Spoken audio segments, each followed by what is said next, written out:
Well, this is was Mann from Healthy Food Limited, and we are one of the leading trader in Hong Kong, and we've been importing hundreds of containers of macadamia uh, from all origins over the world. Is how many serious role players will there be in the macadamia industry in Asia, China? I know you're obviously one of the biggest and possibly It's sometimes the biggest, difficult to but say serious, Pierre. big players. Yeah, I would say around five, five to six major ones. Mm, But yeah. what I can say is, most of the buyers in Hong Kong, uh, they have a good financial background because we got a good banking system here. Yes, yes. So and and I think most of those buyers are quite reliable. Mm, mm, that's good. Obviously, they feel that not quite stable sometimes, but Yeah, usually they are. yeah, yeah. But I mean, I'm sure you're seeing a lot of new players particularly in Lingan, Mm, Zhejiang areas in yes. China. Those roasters, Yeah, yeah. yeah. Well, you won't be able to tell whether they have any financial problem when the prices is going up and up Mm, all the time. However, from what we know, I don't think they have a very stable capital mm, for these kind of factories. mm, mm. A lot of them they're they're financing. I mean, they remortgage Yeah, of the yeah, factory. yeah, Yeah, yeah. I mean, I don't know how many times they have mortgaged the factories, and I mean, I don't think they have a lot of money on hand. Yes. So the money they're getting to buy academia could be refinancing between a group of people. Mm, It could be legal, it could be illegal. They're yes, paying very high interest to get money from each other yes, to yes. to run this business. So if anything happen in our industry, such as the custom got cracked down Mm, last year in China, yes. then these people they cannot really deal with this problem. I Mm, mean, they are forced to default contracts, mm, mm. and this is something we don't want to see in our industry. Absolutely, absolutely.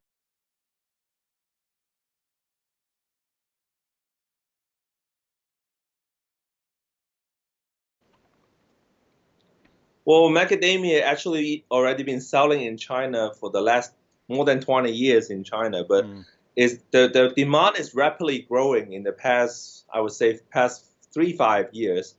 That mainly because of the e-commerce business was growing in China at the same time. Um, Most of these, I think, I would say close to 80 to 90% of these macadamia, which we have imported to China, were all consumed as in shell, mm, roasted. mm. And mostly the e-commerce target buyers are between somewhere around 18 to 40 years old, which is most of the working class. Oh, yes, yes. And these consumers are usually very choosy. They like to compare brands and quality, and they like the way that the nut in shell. They have a little key to open the nut in shell. Yeah, So it becomes certainly in the past few years become one of the very popular yes. snack food in China. Yeah, yeah. Yeah, but I would say a lot of these e-commerce shops were processed by the factories in Ningnan because those factories are financing them at the same time. I see, I see. Yeah. And again, there's some It risk in sounds there. like the e-commerce companies they are very financially powerful. However, uh, a lot of them are really depends on the factories in Ning'an or some other cities in China to Mm, finance them all through the year. mm, mm.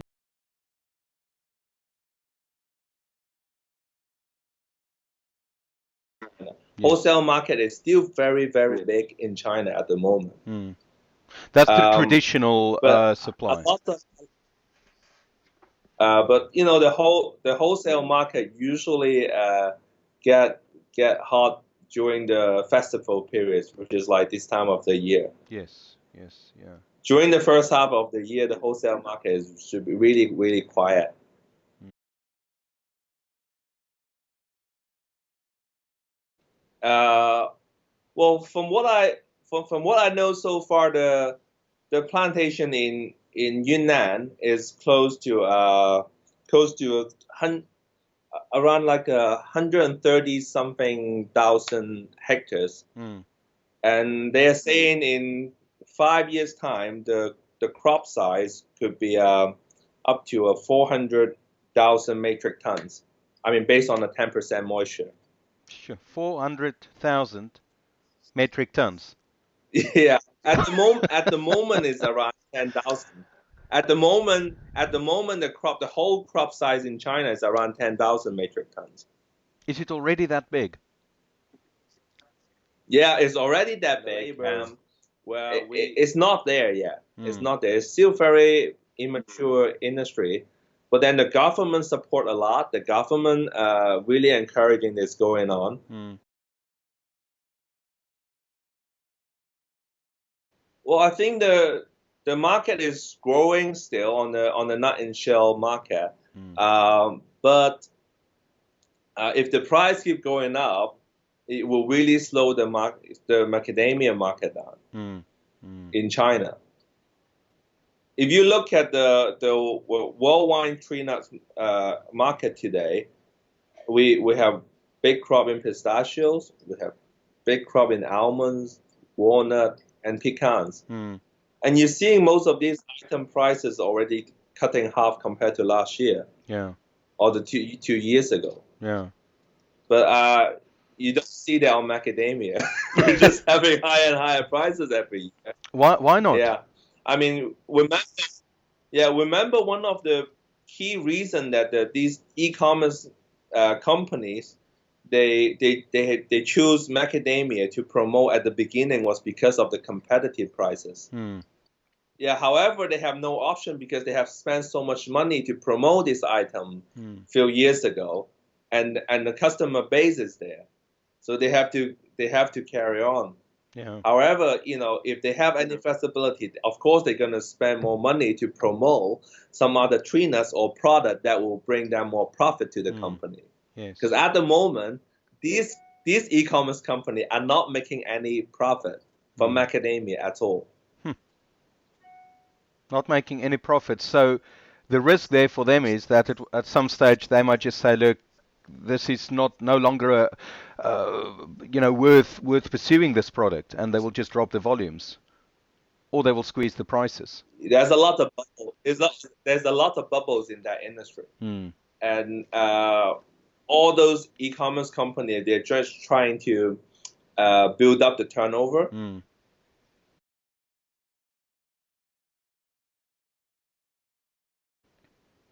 Well, I think most of those plants in Vietnam's are basically a transition from a cashew shelling plant to a Mm. macadamia shelling plant. Mm. I think if the end-shell price is right, definitely they can do that and Mm. re-export all over the world because they have the labor, they have the machinery there. It's not too difficult to crack macadamia these days. Yeah. Yeah. Most of the factories in China have those equipments to do that. Mm. Mm. There's But the problem is obviously. they have buyers to take all the style 0 and style 1, perhaps even 4L, 4S. But how to deal with the style 5 and 6, and Yeah. that will be a big question to everybody. Yeah. Yeah. Yeah, I agree. I think that is on this Farmers' Day today. That's one of the things we are talking about in detail is what do we do with the industrial grades, with some of the fours, but the 5, 6, 7 in particular, and also what do we do with a commercial quality kernel? As you know, when we look at in-shell, quite often the in-shell market will accept commercial grade as edible or acceptable. But have you Yeah. seen so far any movement in China to developing a use for their reject product? Any value adding on low quality or reject products? I think I think the commercial grade could be used for like the restaurant cooking. Hmm. You know, uh, like we have some meals in China. They involve macadamia. It's like a banquet. Yes. Banquet meals. Yeah. Those lovely That meals we keep consumed having quite a there. lot in most of the hotels and restaurants. Yeah. Yeah, I don't think they care about their original grade or commercial grade. Hmm. But it's the confectionery grade kernels that is difficult. I mean, we're seeing growing demand on like making pizza, bakeries or ice creams on the confectionery grades, Hmm. but it's still not big enough. Yeah. It's still not like a Yeah. container buyers. We don't see that yet. Yeah. Yeah. Well, we're seeing the market growing on style 1 and 0, Hmm. or even for 4L, 4S. But uh, you have to change the whole uh, eating habits in China Hmm. from cracking nuts to eating kernels. Hmm. I think it takes a lot of time. It might not getting a success.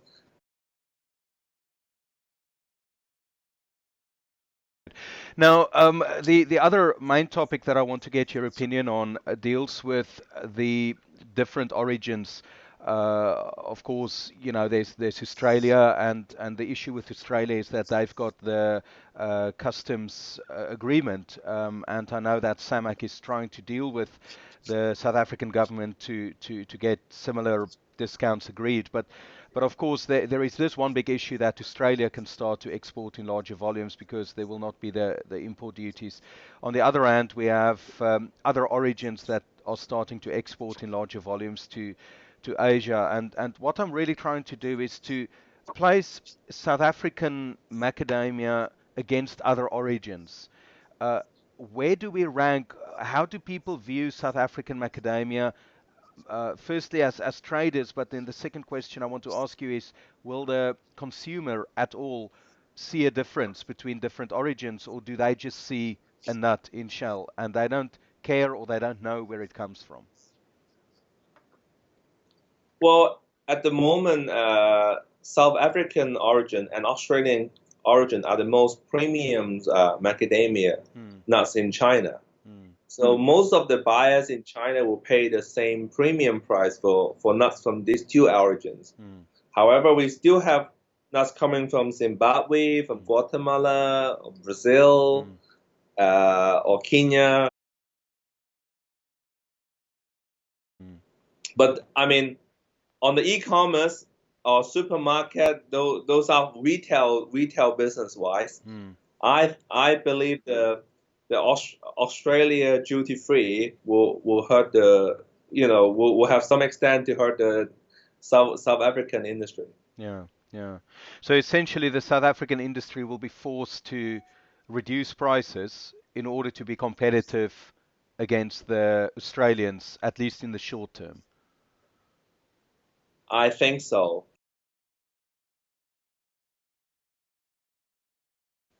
Definitely, I think the high quality has to keep pushing on it. Mm, mm. Yeah, this is very important.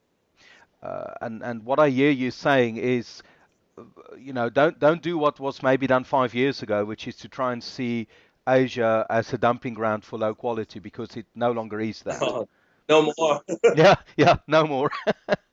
Yeah, No absolutely. more. Yeah, yeah. So large, high quality macadamia, that will give us success in the market, in the in-shell market in the long term way of doing it. Yeah, yeah. But Wilson, I want to thank you for your insight, for your willingness to spend time with us. It's extremely helpful, and we really appreciate Well, your thank you time. very much for giving me the opportunity to contribute to the industry. Yeah, absolutely, and you're definitely a trusted buyer. I think as we all know that most of us are selling broadly to the same guys in Asia, and you definitely top reputation guys. So thank you for that, and your friendship to the South African industry as well. We really appreciate that. Thank you. Thank you.